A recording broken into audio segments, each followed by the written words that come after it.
सभी वल्लभीय वैष्णवों को जय श्री कृष्ण।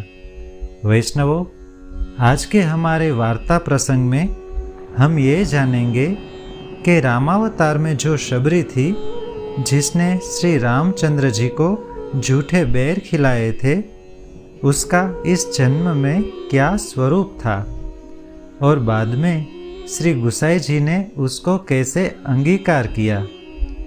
तो ये पूरा रोचक प्रसंग आप शांति से अंत तक सुने। तो चलिए श्री वल्लभ के नाम से आज के हमारे सत्संग की शुरुआत करते हैं। श्री वल्लभाधीश की जय। वैष्णव, ये वार्ता प्रसंग बहुत ही लंबा होने के कारण हमने इसे 2 भागों में विभाजित किया है। तो आज के हमारे सत्संग में भाग प्रथम का हम पठन करेंगे। जय श्री कृष्ण। वार्ता प्रसंग दूसरा, भाग प्रथम। और एक समय श्री गुसाई जी चाचा जी को गुजरात पठाए। सो चाचा हरिवंश जी प्रभुन की आज्ञा पाई के गुजरात जात हते। तहाँ मार्ग मध्य एक ठोर चाचाजी भूले परे। सो महाअरण्य में चाचाजी जाई परे। सो 3 दिन लो जंगल ही में रहे। पाछे चलत चलत चौथे दिन एक बगुला उड़त देखियो। तब चाचाजी ने जान्यो यहाँ को जल को स्थल है। सो विचार करत जाई। सो थोड़ी सी दूरी पर देखे तो एक गाम छोटो सो हतो। सो आयो। तहाँ एक कुआ हतो। ता कुआ पर चाचाजी जाई के ठाड़े रहे।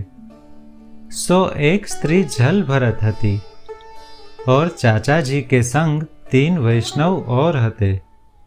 सो इन 4 जनेन को कुआ पर ठाड़े देखी के वह स्त्री आप जल भरते लेज कुआ पर छोरी के आप दूरी न्यारी झाई के ठाड़ी रही।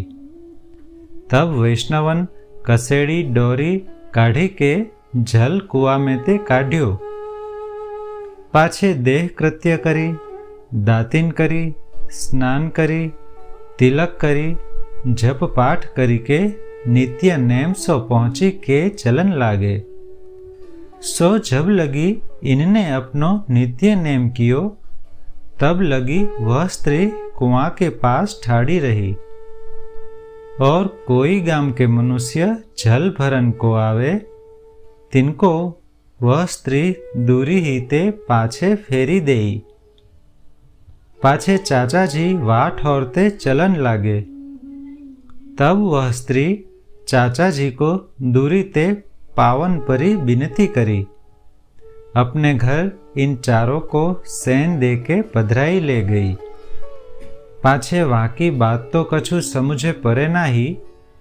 सो वह सेनन में हाथ सो बात समझावे। पाछे अपने घर के पास गायन की खरीक हतो।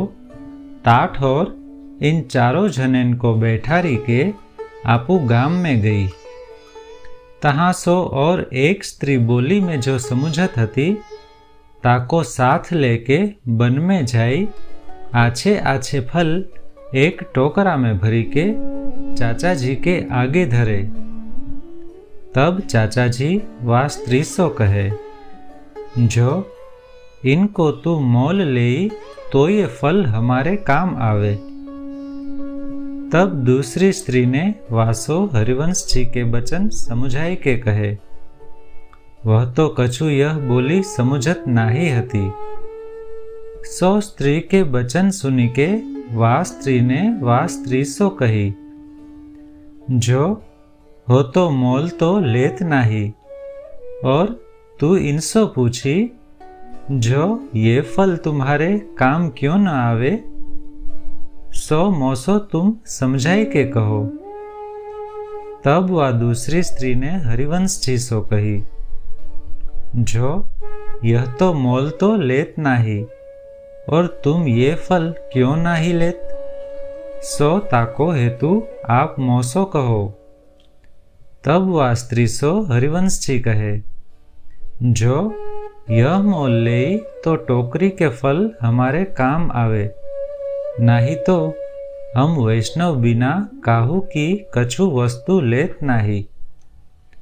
तब वा स्त्री ने चाचा जी के वचन वासो सर्व समुझाई के कहे। तब स्त्री ने वा स्त्री सो अपनी भाषा में समुझाई के कही, जो तू इनसो कही जो ये मोको वैष्णव करे, पाछे ये इन फलेन को अंगीकार करे। तब वह दूसरी स्त्री के वाके बचन सब हरिवंश जो समझाई के कहे। पाछे वाको अति आग्रह जानी के वा दूसरी स्त्री सो चाचा हरिवंश जी कहे, जो तू यासो कही वैष्णवन को तो अभक्ष्य कछु न खानो। तब फेरी वासो हरिवंश जी के बचन दूसरी स्त्री ने कहे। तब फेरी वा स्त्री ने अपनी बोली में कही, जो तू इनसो पूछी देखी जो वैष्णव भय पाछे कहाँ वस्तु खानी और कहाँ वस्तु न खानी। तब वा स्त्री ने हरिवंश जी सो समुझाई के कहे, जो यह खाएवे को प्रकार पूछती है। तब चाचा जी कहे, जो अन्न वैष्णव को खानो और फल फलादिक खाने, सो अन्न में मसूर न खानी और फलन में गाजर, मूली, गुलर और तरबूज ये चारों वस्तु न खानी। सो ये वस्तु छोड़े तो हम वैष्णव करे, और ये फल ले नातर यासो हमारो कछु प्रयोजन नाही। भाव प्रकाश या में यह जतायो, जो वैष्णव को खाइवे पीवे को बहुत विचार राखनो, अवैष्णव की वस्तु सर्वथा ग्रहण न करनी, मोल देके लेनी। काहे ते जो वा पर लौकिक जीवन की सत्ता है, सो अन्य संबंध रूप है। ताते वाको ठाकुर पुष्टि मार्ग की रीति सो अंगीकार करत नाही, सो वाके लिए ते बुद्धि भ्रष्ट होई, बहिर्मुखता प्राप्त होई। यहाँ यह संदेश होई, जो या स्त्री ने तो चाचा जी को भक्ति भाव पूर्वक वन में ते फल तोड़ी के दिए है, सो उन फलन पर तो काहू जीव की सत्ता नहीं, सो क्यों नहीं लिए। तहाँ कहत है, जो यह स्त्री अपने साथ की स्त्री को वन में ले जाई के उन फलन को तोड़ी लाई, तब उन फलन पर या की सत्ता भई, और यद्यपि या स्त्री ने वे फल चाचा जी को भक्ति भाव पूर्वक समर्पे, तो या को मार्ग की रीते भगवत संबंध तो भयो है नाही, ताते या की सत्ता के फल चाचा जी नहीं लिए। काहे ते ये अन्य संबंध रूप है। ताते वैष्णव को श्री आचार्य जी महाप्रभु जी के मार्ग की रीति सो जाको भगवत संबंध न भयो होई, ताकि कोई वस्तु लेनी नाही, और वैष्णव को मसूर, गाजर, मूरी आदि को निषेध कियो है। सो याते जो वे सब तामसी है, उनके लिए ते बुद्धि भ्रष्ट होई, लीला प्राप्ति में अंतराय परे। तामसी वस्तु प्रभु अंगीकार करत नाही, सो वाके लिए ये प्रतिबंध होई, यह सिद्धांत जतायो। तब वह दूसरी स्त्री सर्व हरिवंश जी के वचन वा स्त्री सो समुझाई के कहे। तब वह स्त्री अपने मन में हरिवंश जी के वचन सुनी के बहुत प्रसन्न हुई। पाछे वाने दूसरी स्त्री सो कही, जो इनने तो मोको दुस्तर संसार ते छुड़ाई, तासो तू इनसो कही, तुम कही सो बहुत उत्तम वार्ता है। याते ये मो पर कृपा करी के मोको बेगी ही वैष्णव करे। सो वाके वचन वा दूसरी स्त्री ने सब हरिवंश जी सो कहे। तब हरिवंश जी वाकी बहुत आरती जानी के वो दूसरी स्त्री सो कहे, जो यह स्नान करी दूसरे नए कपड़ा पहरी काछू को छुए नाही, या प्रकार आवे तब हम या को वैष्णव करे। पाछे हरिवंश जी के वचन वह बाई ने उन बाई सो कही। तब वह बाई स्नान करी वाही प्रकार सो अपरस ही में हरिवंश जी पास आई। तब हरिवंश जी वाको नाम सुनाई और वाको समझाई के हरिवंश जी कहे, जो यह नाम नित्य तू स्नान करी अपरस वस्त्र पहरी के लीजियो।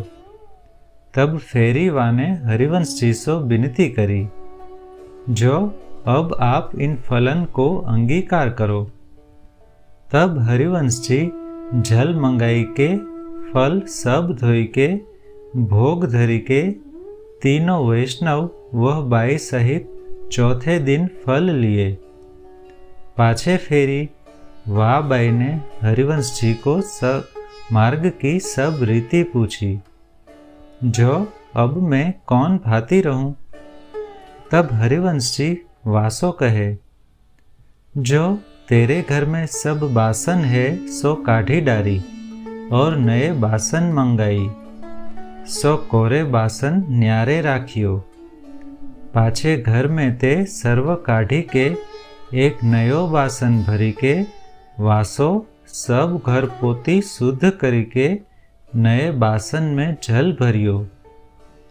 पाछे वा स्त्री ने घर की सब वस्तु अपनी बड़ी सौत के घर पठाई दीनी और चावल सीधो नए बासन में बूरा तुअर आदि सर्व सामान घर में हतो, सो हरिवंश जी को सर्व वस्तु दिखाई।